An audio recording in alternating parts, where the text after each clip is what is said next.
They said I can't, you'll never succeed. Who do you think you are? You're crazy. They said I won't ever succeed or ever be free to do what I please and live the life of my dreams. Yeah, they said I'm not the type to achieve. You don't have a degree or any money you need to accept reality. Is that right? Don't call me lucky because I've failed more times than most of these dudes have even tried. Think I'm gonna give up that easily in your dreams? Fuck that, I reload and come back quickly. It's Monday night and my name's Nat Bibby. You wanna know something? I can, yeah, and I will, yeah. You better believe it. It's not if it's possible. If you put the work and you can achieve it. Wanna know why? Because I am. I'm legendary, never ordinary. Keep those beliefs if you want, but they ain't for me. I won't fold, I won't do what I'm told. Where my legends at, let's roll, yeah. They say I can, I say I can. You can tell everybody you please, I'm the man, you see. Sometimes at night, it was dark because you need to pay the power bill for light. And I'd sit there thinking about what they said and I wonder what if they're right. But I refuse to give up, refuse to lay down. I decided I wasn't gonna give up because they chose another way. Now I'm an entrepreneur, not just gonna say it in reels. But I can't even afford rent, we gotta get leads and close deals. But the only way I can fail is by giving up, and I won't. I'll get in front of clients without a penny, car or a phone. That's the warrior's way, and if I survive, I'ma add value and help others to rise. I'ma start a show on LinkedIn, you know what I'ma call it, Monday Night Live. Cause I can, and I will. Best believe it, best believe it. Ooh. I'm legendary, never ordinary. Keep those beliefs if you want, but they ain't for me. I won't fold, I won't do what I'm told. Where my legends at, let's roll, yeah. Hundreds of millions sold, not doing what we're told. Drop in the comments, it's that time again. Yeah, it's Monday night, so let's get down to business. Are you ready to rise? Yeah, this is our time. Yeah, before we get started, let's get one thing straight.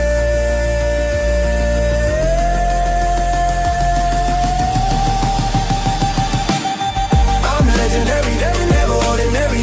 Keep those beliefs if you want, but they ain't for me. I won't fold, I won't do what I'm told. Where my legends at, let's roll, yeah. I'm legendary, never ordinary. They told me I'd fall when I was in the hole. The nights were cold, but I never believed what I was told.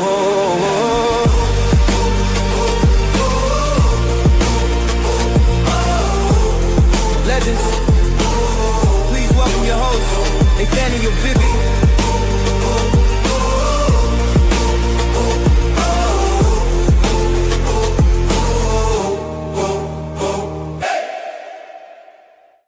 Yeah, what's up? Welcome to another episode of the one and only Monday Night Live. How are you this evening? Drop in the comments, say what's up. Let me know who's on the call, who we got tuning in, where you're tuning in from. And while you're doing that, I've got a quick question for you. Has anyone posted on LinkedIn and then instantly turned into a private investigator? You're not working, you're running surveillance operation. Refresh. One like, what's going on, from a bloke that you met at a seminar in 2017 who seems to like everything. Yeah, you honestly, if it, it's funny. Sometimes the algorithm plays tricks on us, and it does have its days as well. I'm a member of a community where there's lots of LinkedIn creators on there, and some days, you know, reach is down. Sometimes it's really good. You know, anyway, so you do your post and then you're like kind of back to work, mate. You know, sometimes it doesn't do very well, sometimes it does. And you're staring at your post like, you know, it's a baby monitor. And when it flops, you don't just question the post. You question your entire existence, your entire reasons for being on LinkedIn. And maybe you think I'm not meant for content. Maybe you think, you know, I'm not that interesting. Maybe the algorithm doesn't like me. Tonight, I'm going to save you from that spiral, not with opinions, but we're going to use data.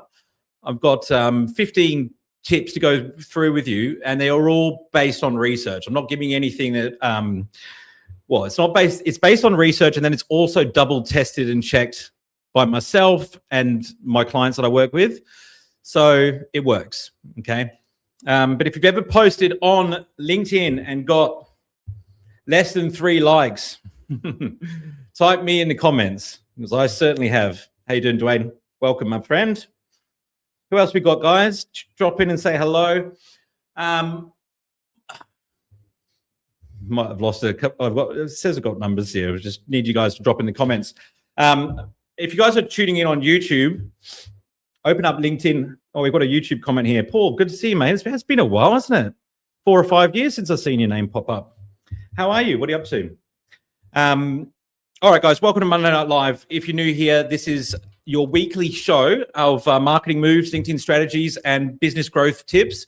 My name's Nathaniel. I run a company called Bibby Media Group. We've generated over 750 million in sales through LinkedIn strategies alone.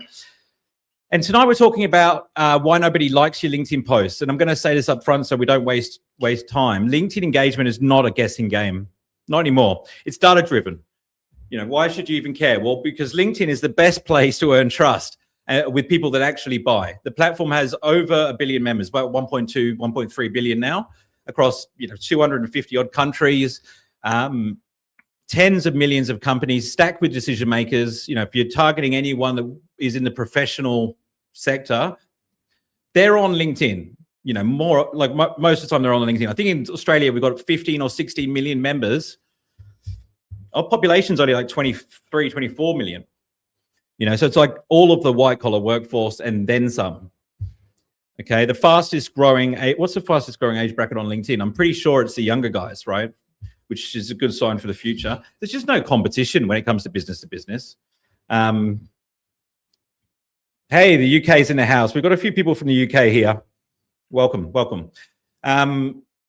So I think that now there's a lot more attention coming onto the platform. There's a lot more influencers coming onto the platform, some great creators. So the reach is getting spread out more, okay? 4 out of 5 LinkedIn members actually influence business decisions. 4 out of 5. It's quite a lot, isn't it? The audience has around 3 times the buying power of the average web user. So there's this thing called the Digital Trust Index. And what that does is it analyzes the way that people perceive content on different platforms. So for social media, LinkedIn is at least twice as trusted as the next, but it's the most trusted platform. The next one is, I can't remember if it's Facebook or Twitter, but it's literally like less than half of what LinkedIn is on the trust index. Maybe as much as 2.5 times.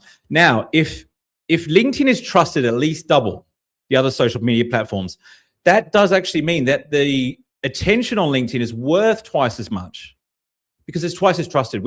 We're in a game of building trust on social media. If you post something, you get 1,000 views on LinkedIn and you've got something on Facebook that gets 300, 400 views, the other way around. If you've got 1,000 views on Facebook and only 300 or 400 on LinkedIn, I'd actually take the LinkedIn one any day because it's twice as trusted, if that makes sense. Your numbers, you got to look at the right numbers. The big numbers is not always the answer. It's actually how deep's your relationship with these people? How much trust are you building? When it comes to revenue, a big chunk of B2B marketers report LinkedIn as its top social channel these days. Things like 88% of B2B marketers are using LinkedIn now as part of their marketing mix. And B2C guys are moving on there as well. Like the more I look at it, it works for B2C as well. There's not many businesses now that you can't come up with a LinkedIn strategy for. So if your content's falling flat, that's not a platform problem. That's a packaging problem. There's different packaging for different platforms. TikTok's not the same as YouTube, and LinkedIn's its own platform. So tonight I'm going to share with you 15 tips for engagement. And these ones, I've picked these ones because I could give you probably 100, but maybe 50. But these are the ones that I don't think will change, right? Because they're in line with the objective of the platform. Does that make sense? So let's talk about the packaging for LinkedIn. All right. And Jag Jessel's back again. Mate, I've got you I think it was 2 weeks in a row now, that you've been here. Guys, Jag used to be a coach of mine. He's a very experienced businessman over in Brisbane, and he's about to open a brewery, funnily enough.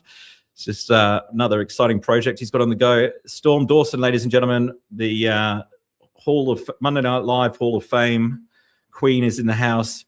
Hey, Maria from Sweden. Shana Graban, welcome. All right. Tonight we're optimizing for 3 measurable outcomes that the research keeps pointing to, okay? First is readability. So if people can't easily read it, they won't stay. Second is comments. Comments are the clearest signal that a post started a real conversation. The third is attention.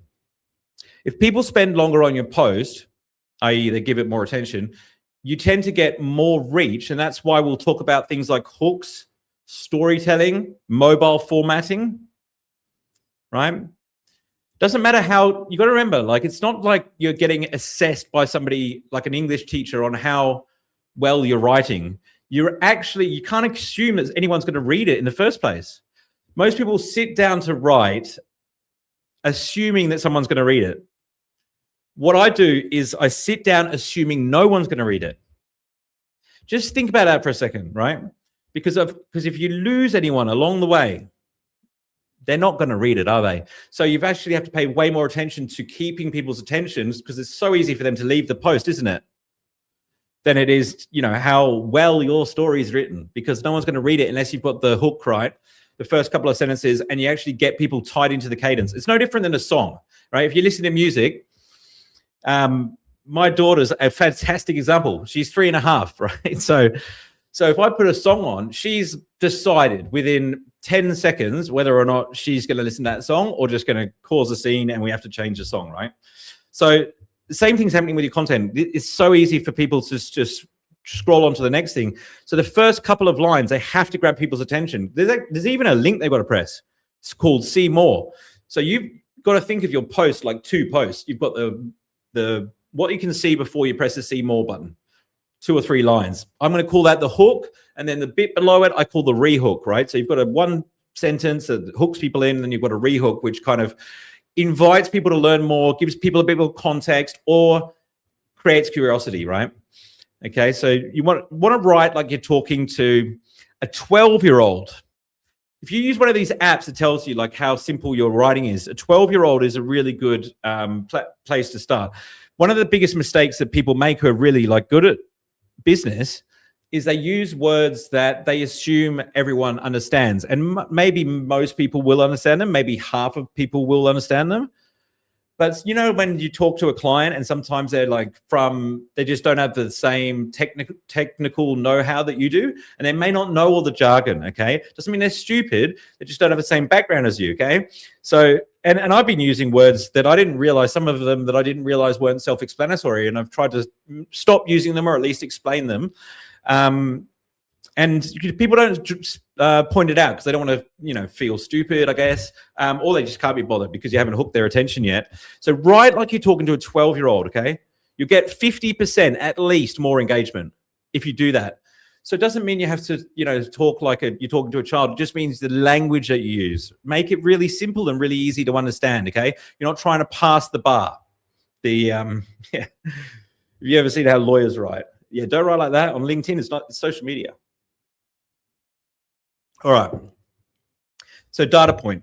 Posts written at roughly a 6th grade reading level get 50% more engagement. So it sounds brutal, but people aren't stupid. They're busy. LinkedIn is a mobile in-between meetings platform. Like when you look at the statistics on LinkedIn, they say, 75%, somewhere around there, 75% of people using it on a mobile device, right? But most people who are using it on a desktop or a laptop are actually posting content or updating their profile or running ads. The people that are consuming content, it's like 92% on here. They're on here when they're consuming content. So those are the people that are going to see your content. So you really have to cater for mobile devices. So, I mean, what does that even mean, right? What does catering for mobile devices mean? Well, look at it, right? What do you notice? It's vertical, isn't it? So, first of all, your images should be vertical because they take up more space. The videos should be vertical. Again, they'll take up more room. And you want to make it really easy for people to read because they've got their thumb on the screen like this, scrolling, and they lose their place. They're gone. So you want to space out the text. You don't want big blocks of text, long paragraphs, because people will lose their spot. That's why you see I often do like 1, 2, or 3 line paragraphs. Normally a mixture of all 3. But if it's 3 lines, often I'll break it up. I use very short sentences. So you're writing in a different style than you would write if you were writing, say, a report, okay? People are generally looking at it on a commute or in between meetings or when they've got a spare 5 minutes, okay? So you strip the jargon, shorten the sentences, use everyday words. If you wouldn't say it loud to a mate, don't write it. Conversational is key. All right, guys. Who else we got here? Maria, welcome. Jag's here to learn. Good man, good man. Jag's going to, I'm going to get Jag to sponsor the Monday Night Live with these new beers that he's brewing. So I could have some of them on air, so to promote the product. I actually had somebody 4 or 5 years ago do that with red wine, so that was fun. Not sure what happened to that contact, but yeah, so the best performing posts are often longer than people expect. So why is that? Well, it's because of dwell time, people spending longer on the content. So like, I think articles are great if you can hold people's attention, but longer form piece of, like, even long posts, 1,800 to 2,100 characters, they do really well because people are spending longer on the post. There's a lot of value there, and they're going back and reading it again. They might even save it. And then the comments could be really quite engaging as well. It's all about dwell time, how long somebody's spending on your post. You think about it. You do a short post, people are going to spend, oh, the stop, oh, yeah, like, what's that, 5 seconds? Now, if you've got a long post and people are like reading it, and you've got their attention, you've caught them with the hook, and they've got into the cadence, they're reading the whole thing now, they're invested.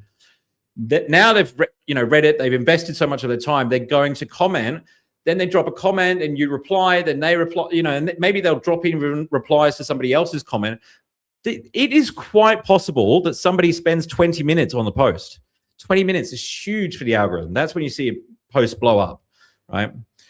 So it gives you loads of room to build context, story if you're doing a long post, and the length isn't the advantage. It's the readability, and it's also the value and the dwell time, okay? So just keep the paragraphs clean. You can make it longer, but just break it up more.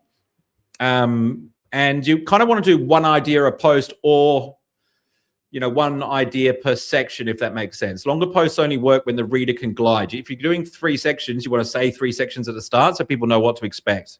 People have to be able to like skim it. They kind of read the top, skim through the middle, get a gist of it, and then read the end. May even go back and read it in detail, but you can't assume that people are going to do that. They'll probably skim first.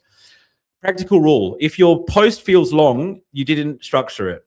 Okay, like if it feels smooth, the length becomes invisible because you don't want to just add stuff in there. Like every line should have a reason for being in there.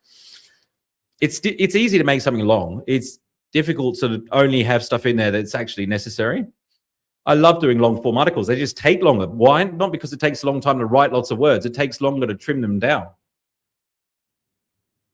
Who thinks shorter posts are better? Type it in the chat. Short.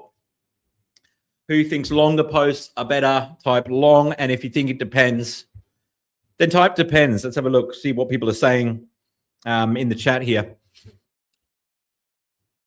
Okay, let's talk about hooks, guys.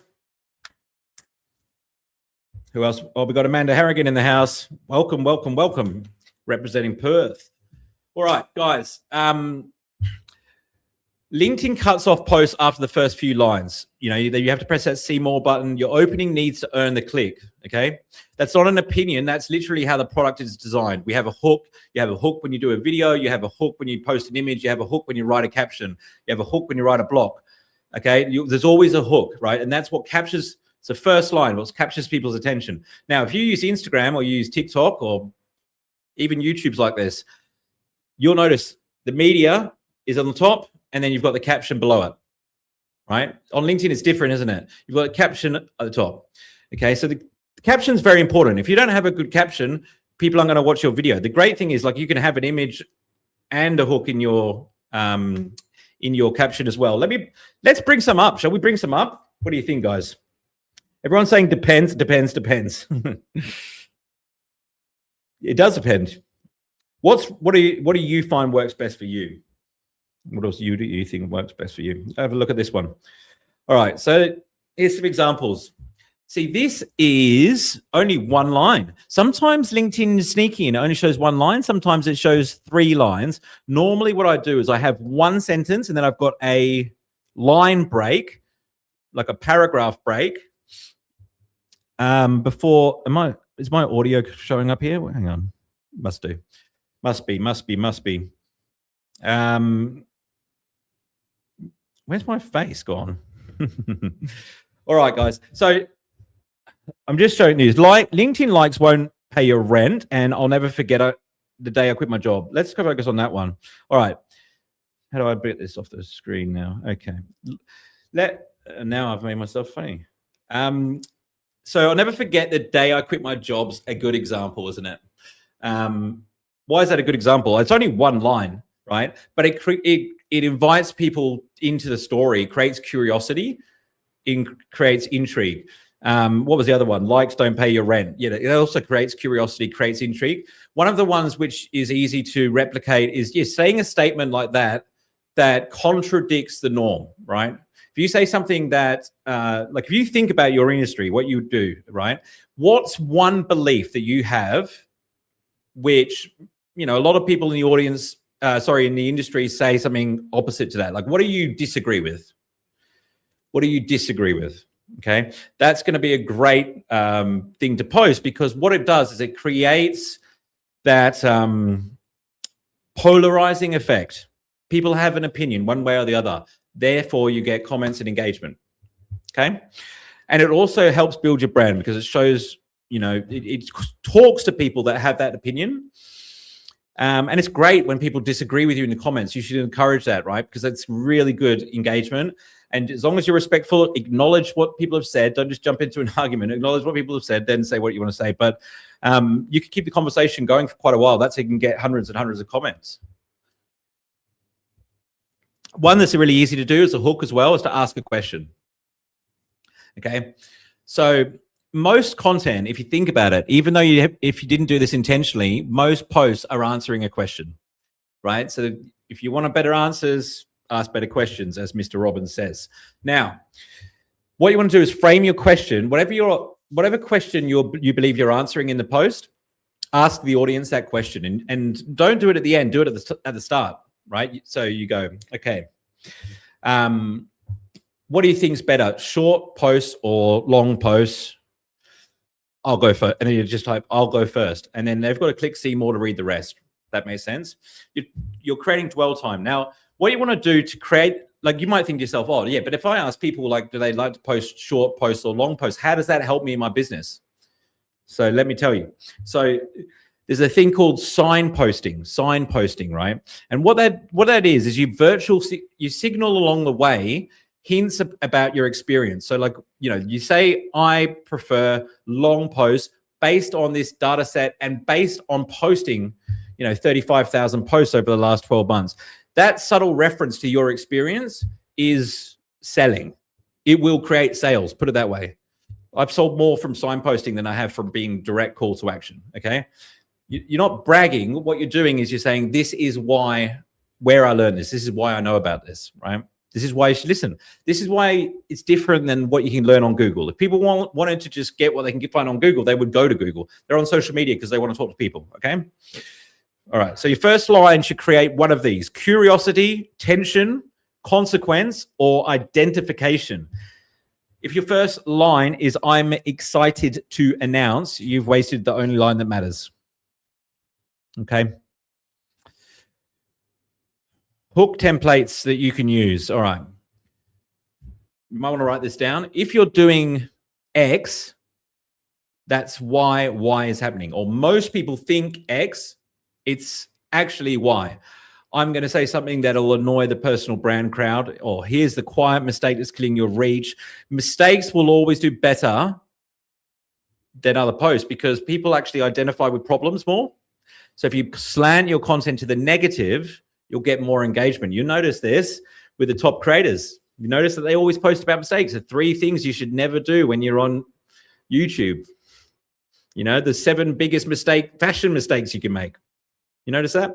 They get more engagement, okay? People are afraid of making mistakes. They'll get more engagement. So one thing with the hook, keep it under 10 words. Why do I say that? Well, because on a mobile device, most of the time you've really got 8 words that you can fit it in on one line. And you just want to make it so easy for people to digest in a quick hit. Because if they're scrolling and your hook is really easy to understand, it'll stop the scroll. That's why they call it scroll stopping hooks.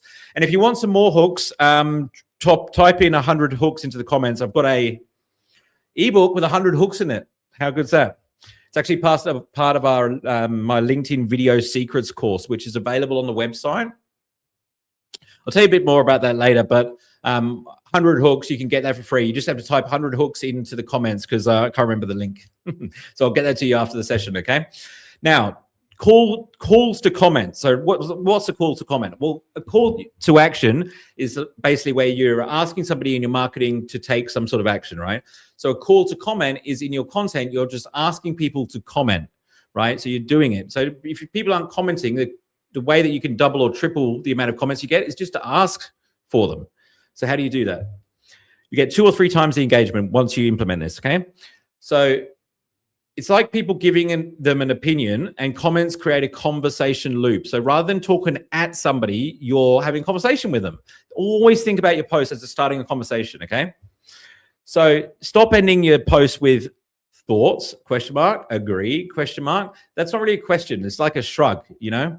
Ask something specific that's easy to answer. This is very important. That's easy to answer, okay? If it's too complicated, people won't bother. That's why when you see these polls, you know, if people have made them too difficult or the options difficult to understand or there's too many words, they don't get any engagement, right? If you make it really simple, the simpler you make it, the more engagement you get. Like if you post a poll saying, what's your favorite color, blue, green, or red? Actually, this is a really good idea.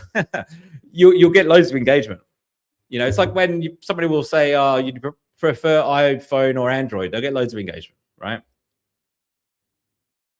Unless you sell phones, doesn't really matter. But what I'm suggesting you do is I get people to identify. So I'm like, I'm creating more content. Would you like to know more about lead generation or content marketing or videos or whatever? And then people vote, and then I can always DM them to follow up, okay?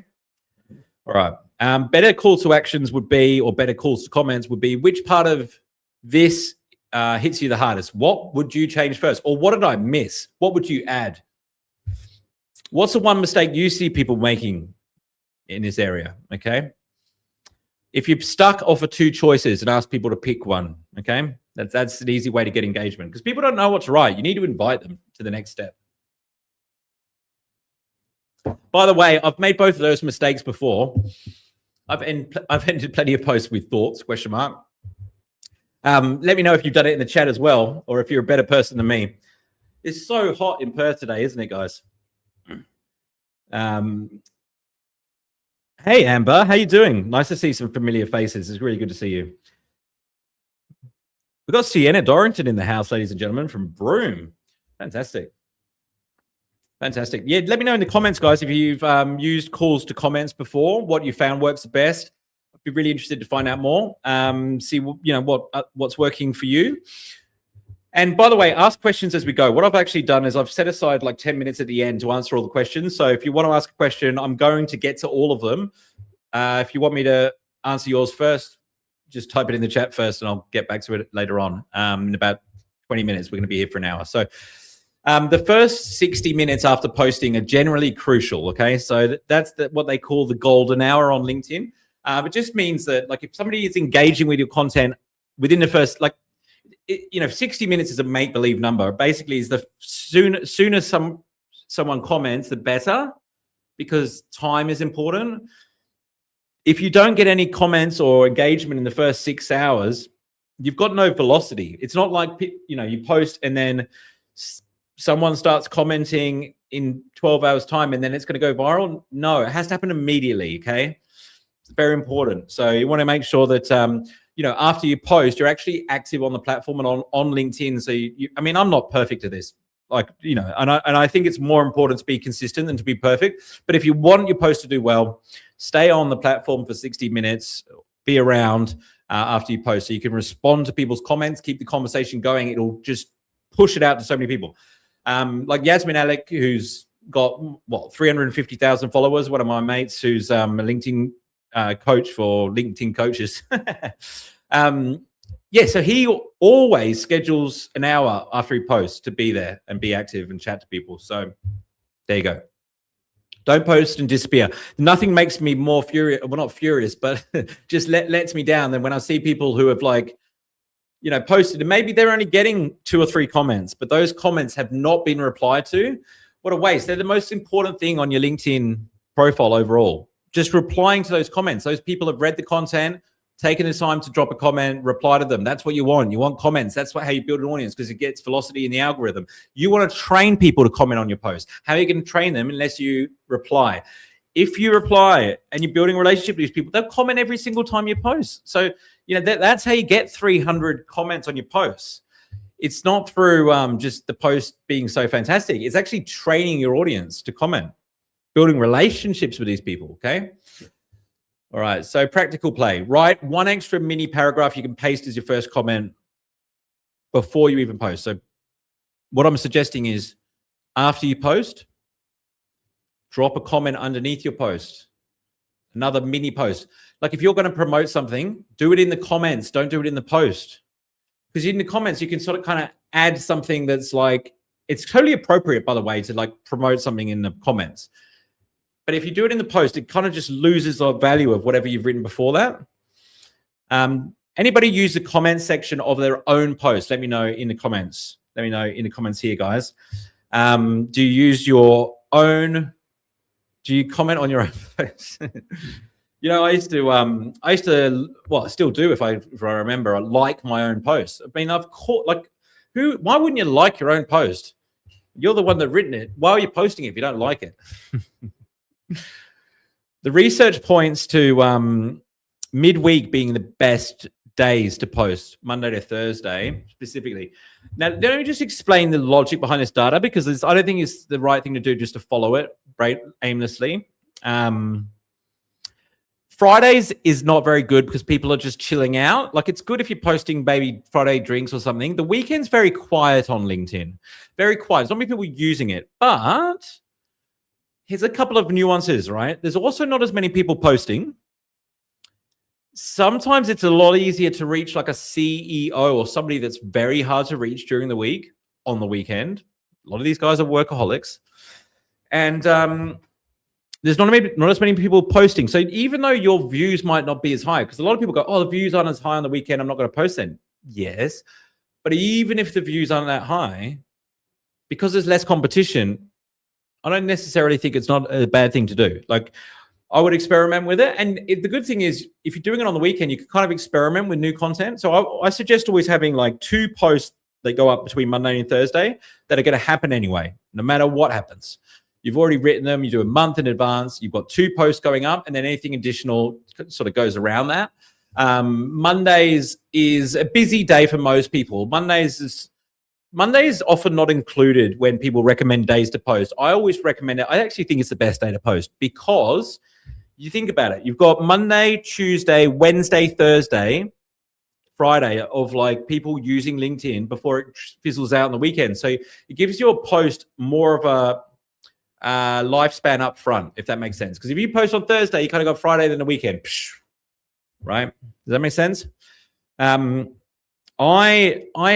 did this cool interview with Dr. John DiMartini. If Amanda's still around, she knows who he is. It was one of my first like cool big interviews. I sort of had to go there at 11:30 at night after his conference to capture it. And I was so excited that as soon as I got the edit back, I think it was the next evening, it was like 9 or 10 at night, and I just posted it. I was just like, oh yeah, great. I posted it. Because at the time, most of my audience was in Melbourne. They were local. Didn't get engagement really till the next morning. And so it didn't do very well because that was like 12 hours before, it got engagement. So I actually ended up reposting it a week later in the morning, and it just did well, did really well. So that's where I learned about, it's important when you post, you got to think about where your audience is. If they're global, where are they? What time is it there? The morning's the best because then you've got all day. People aren't active on LinkedIn at nighttime. People don't like to go into the professional social media world after their first glass of wine. So remember that, okay? Don't try and be clever with timing, okay? Find out where your audiences are. Do the mornings, Monday to Thursday, okay? Friday and weekends can work, but there's less competition. But I would just suggest lighter content, right? It's where you can do your personal posts, right? Okay, I'm just going to jump to the comments because I can see a few coming through here, guys. Yep, to add in a link and, of course, respond to the comments. Brilliant. Well done, Hazel. And post and ghost is a growth killer. Yes. That's right, Amber. While scheduling tools keeps you consistent real-time engagement is what drives visibility. Make it a rule. If a post is going live, you should be online engaging with others. Fantastic. That's great advice. Storm likes her own post. So it shows up in my feed of followers as the Storm this post to really get the reach. Is this actually a good thing? Yes, it is. I think it is. I've had a couple of people say to me, dude, you liked your own post. Ha ha ha. And I was like, of course I like it. I wrote it, mate. LinkedIn on a Sunday evening can be a goldmine. Oh, we're getting some insider hacks. Amber might know something here. Hey, Fatima. Happy February to you too. All right, guys, let's go into tip number 7. Show your face. 60% more reach, 50% more engagement. Show your face, right? So people are looking for faces. Like, it's something that we've been trained to do by Hugh. Don't just post logos. If you're going to post a photo, don't take a photo of your coffee cup. Make sure you're in it. You'll get way more engagement. Like if you don't post a lot, right? And this happens with every time I get a client that's like experimenting with posting a bit. I said, I bet you if we do an analysis on your profile, the post that did the best is the one with a picture of you in it and is the most personal, right? People want to trust. They want to know who's behind the post. You can't be afraid to put yourself out there, okay? It's something that I got comfortable with very early on in my career. And I just don't care what people think anymore. Not anymore. When you realize how little people think about you, you lose interest. If your post is rubbish, no one's going to see it, right? People are going to form an opinion and trust you before you meet with them. It's a really good thing for business. If you're worried about showing your face, you're going to hurt that whole process of building trust before you meet someone. You're not going to build trust by taking a photo of your laptop. So if you're camera shy, I've got 3 words for you. Get over it. I know it's not as easy done as it is said, but the best way I tell you is practice. Okay. And if you do need some coaching, it's worth investing in an on-camera coach. I've used 2 or 3 in my time. You can chat to me, send me a DM. I can recommend you somebody depending on where you are in the world. But yeah, it's worth it because videos is fantastic. Keep your videos under 2 minutes. Try and keep them to 1 minute, okay? Because you've got to remember, after a minute, 80% of people are gone. They're not watching anymore, okay? So, content will perform 40% better if people are watching most of it, right? You're just losing more and more people as soon as you get past 30 seconds, okay? So keep them short. 1 video, 1 idea, 1 outcome, and your video hook is just as important as your written hook, okay?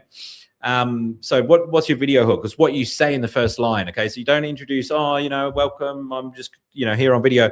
You've got to go straight to it, okay?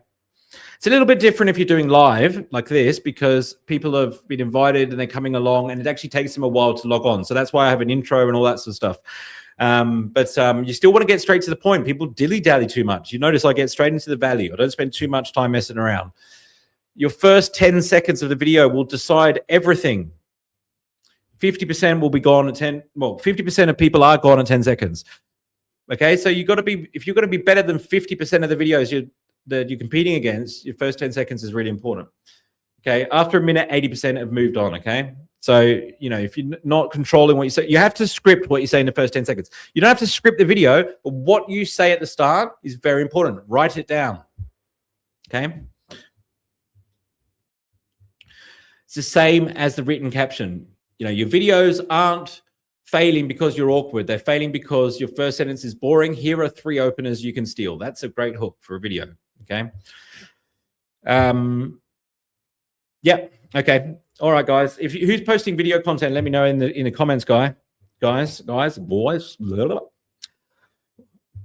Amber, what advice would you have for someone who is not shy but a private person when it comes to filming, sharing their life? Well, I'm a very private person as well. You wouldn't think so, would you? You've got to decide what you're comfortable sharing with your audience. Okay. It's easy if you do like public speaking because it's like a similar sort of thing. But you think about it, like if you go to a networking event, what are you comfortable sharing with? What are you asking people about? if you just pick 2 or 3 things that because you don't have to post anything about your personal life. All you have to do is if you're posting educational content, you have to explain how you know that information. So you don't have to share anything about your personal life at all. What's a good thing to do is just share something that's unique about you, even if it's what you like, your favorite food. You know, Brooke Valinovich, Amber would know Brooke Valinovich on Instagram. She sold her business now, but she was an Instagram coach. And yeah, she just used to always incorporate donuts into her content. She loved donuts, right? So at events, she'd have donuts, she'd have donut balloons. She'd always use donut emojis, right? It's a great way for her to build brand because it's something that's unique to her, okay? Everybody loves donuts anyway. Okay, so yeah, you just got to find out what you're comfortable sharing. I don't share most things that are going on in my personal life at all. I share things from maybe 2 or 3 years ago where I learned something that's relevant to add value. I share that I'm into hip hop. That's why I'm wearing a 2-pack shirt. It's not an accident. I'm just not just rolling out of bed in my 2-pack shirt. I'm building brand. This is it's who I am. I like hip hop, right? That's something I'm proactively sharing with people, okay? I've got a 3-year-old daughter. I'm proactively comfortable sharing things about fatherhood as well, something I believe strongly in. So anyway, let's move on, guys, because commenting on other people's content is important. So make sure you go out, pick 5 creators that have got a good engagement level and start commenting on their post. But you want to comment not for the creator, for their audience. So if you're commenting on one of my posts, think about who's in my audience, marketing managers and entrepreneurs.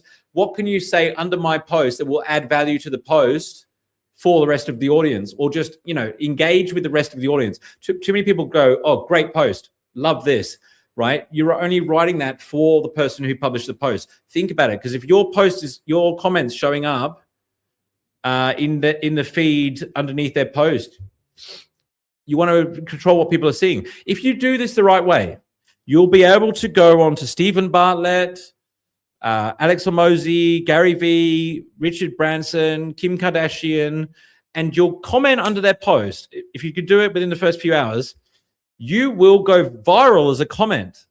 My comments sometimes get like 700 views on a comment, and that brings in like 100 profile views just on a comment. So, you know, the rule of thumb is you only want to post a piece of content once a day, but commenting you can do all day long. Okay.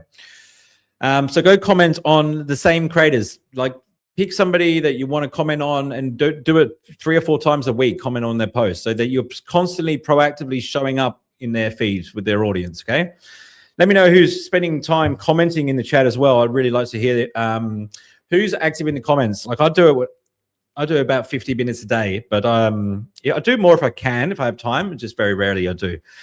Yeah, okay. So let's I think every week you have to be spending at least half an hour doing comments. I mean, you don't have to, but I think it really makes a big enough difference that you should be doing it, okay? All right. When I analyze a post, it's like I can tell you what I look for if you want. Just let me know if you want me to share with you what I look for when I'm analyzing a post. But you can know when, like, people are when writers are looking at writers, they're looking at the hook. We're looking at the hook first, and we're looking at how the content's spaced out and how well the story sells it. Because you can actually get engagement without asking for it. You just have to drive emotion. How do you drive emotion?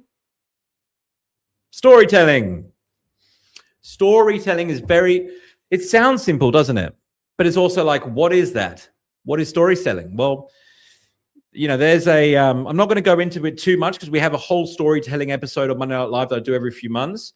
But storytelling, you know, is beginning, a middle, and an end. There's normally a hero of the story. There's a challenge, and then you overcome that. So he overcomes the challenge, or she overcomes the challenge, and then there's some sort of like payoff at the end, right? It's a great way to tie people into curiosity. It's a great way to teach people something, and it's a great way for people to remember your content. It's kind of hard to get them to remember stuff without telling them a story.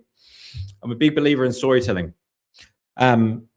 The only reason I'm not sharing it right now is because of the time constraint, and I've got more tips to get through with you. So it's so hot. I'm going to just turn this thing. I mean, if you're in Perth, you would know. It's warm. It's better. Okay, so tip number 13 is optimize for mobile. 65% of LinkedIn users, we've covered this, are on mobile devices, but it's like 95% are browsing content, okay? So you want shorter paragraphs. Look at all my content and they'll tell you. So if you go to my recent posts and look at like my video post, look at my recent post, and you'll see the way it's spaced out. Lots of people are doing this on LinkedIn. So you don't want to make it AI either. Don't want to be like copy this and then just regurgitate what AI gives you. AI is not writing human content, okay? This is very important. 65% of people are using AI. You know, if you're going to use it, change it afterwards because it's just rubbish. The algorithm knows that it's AI. It doesn't want AI content. Guess what the algorithm is? It's AI as well. So it's going to be able to spot it, okay?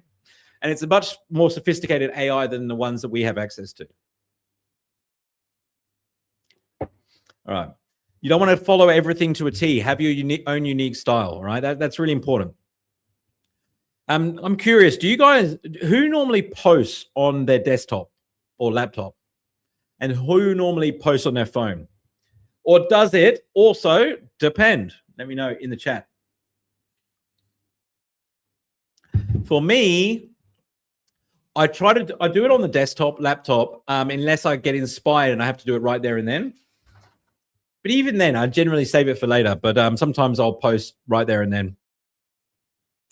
Quite often, actually. I'll do that quite a bit, especially when I'm traveling. It's on my phone. My marshals, my King Charles Cavaliers just come in to say hello. How you doing down there, mate? Yes, good boy. All right.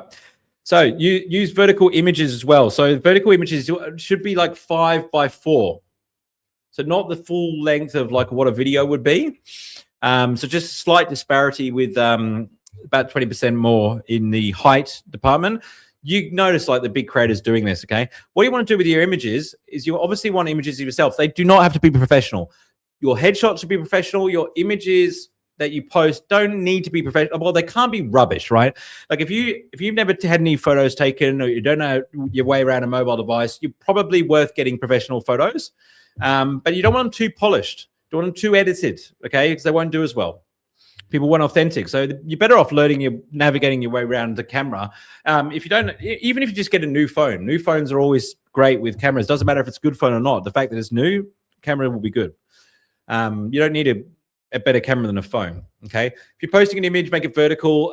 If you're going to put text on it, don't put much text. Make it like really easy to read, okay? Keep the message simple.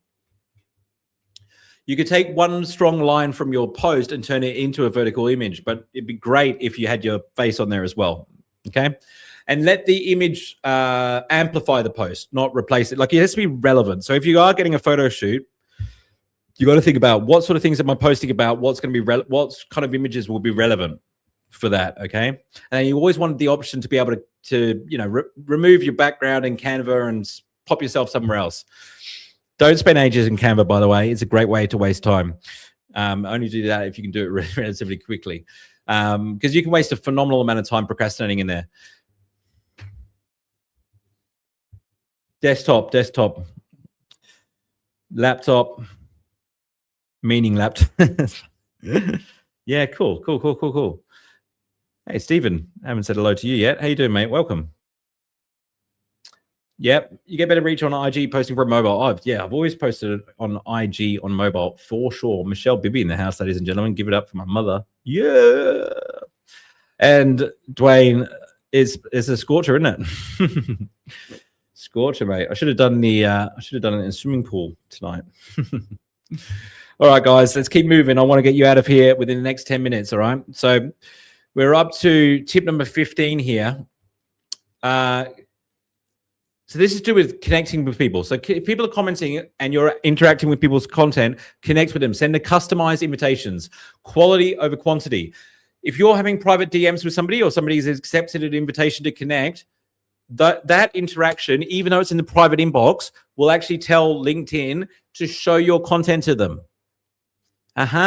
Yeah, different than other platforms, isn't it? The actual private interaction between LinkedIn members is an engagement metric for content. So if you want more views on your content, have more conversations in the DMs. Most people don't know about that. Let me, if you've heard that somewhere else, let me know. But I discovered that through trial and error, through testing, right? So I'm pretty sure it's a unique sort of thing that I've figured out. But yeah, it's yours. You guys are Monday Night Live squad. Let's go. Most important thing is to make sure that you throw your identity in there. Make it personal. You don't have to share everything that's going on in your life, but make it uniquely you. Use your language. Talk, write how you speak. Write how you speak, conversation. Okay, so now I'm just going to give you one more final thing, and that's where the money is, right? The money happens in the DMs, in the private messages, okay? If you're doing content and you're not doing private messages, I'm not surprised if you're not getting return on investment. You have to do that. And what do you do in the DMs? Pull the conversation offline. Set up Zoom calls, set up Google meetings. Don't have conversations back and forth on LinkedIn. You don't have any control there. You want to get people into sales funnel. If you don't have any sales training, you need to get someone. Get some sales training. Hit me up. I know lots of good sales trainers. I do social selling coaching myself, but you need a script. You need some, to get through those calls, because how you frame that phone call is very important. You do not want to be having conversations on LinkedIn. It's very important. In fact, what we'll do is we'll have a social selling Monday Night Live episode in a couple of weeks, okay? Because this is something that's really important. Paul, I'm so jealous, mate. I'd love to be chilly in the UK. My English accent's coming out now. It's a scorcher in Perth, mate. It's like 40 degrees at the moment. Crazy. Hey guys, we're going to wrap up now. It's got 8 minutes to go. What I want to see from you guys this week is I want to see you guys dropping those hooks. I want to see you commenting on other people's posts. Tag me when you do post. Tag me in the comments if you prefer. I want to go and have a look at these. Like Storm will help keep an eye out for them. If you can get hashtag Monday Night Live in there, it's very easy for us to find the content. I want to bring a few up next week. What are we talking about next week? Storm's still around. No, she had something to do tonight. Make sure you go to my profile, register for next week's Monday Night Live. Let me just bring up what we're talking about here. If you just stick around for 1 second, guys. Let's have a look what we're doing next week. So it's very complicated, like finding LinkedIn events. I'm going to show you where to find it, right? So I'm bringing up LinkedIn. Okay, so I'm in the live here. So if I come out of the live, it's talking to me. So go to my profile. And then you have to go down to recent posts. You have to go down to recent posts. You probably can't see anything, can you? I'm not really getting very far with this, guys. You go down to recent posts, and then you click on events. That's how you have to find it. Until we make it, somehow make it easier. I did think about having like a link. So bibby.consulting/live, and then we just update the link every week. And we could even put it in the calendar every week. If you guys would like a calendar invite for all the Monday Night Lives, let me know in the chat. Type calendar, because I think that'd be worthwhile, wouldn't it? So do you know where the link is every week? Because otherwise you miss episodes. Don't necessarily see it pop up, right? Because what I do is I schedule like 10 at once. And so they're not all going to get lots of visibility in the feed. I think that's a good idea. We might do that. Let me know what you guys think in the comments. And remember, knowledge is useless without execution. So you need to go out there and execute. That's what makes the difference between the people that get a lot out of Monday Night Live and grow their business and are too busy to turn up, and the guys that don't get anywhere. It's all about execution. Go out there, make mistakes, fail forward. Tag me. I want to see what you guys are doing, and I'll see you next week. Thanks so much for being here. I appreciate you guys. We're building the #1 LinkedIn Live weekly series on LinkedIn. And I'm really grateful that you guys are here and want to learn and are going to go execute this week. So I'll see you next week. Thanks for being here and have a great week in business. Let's go.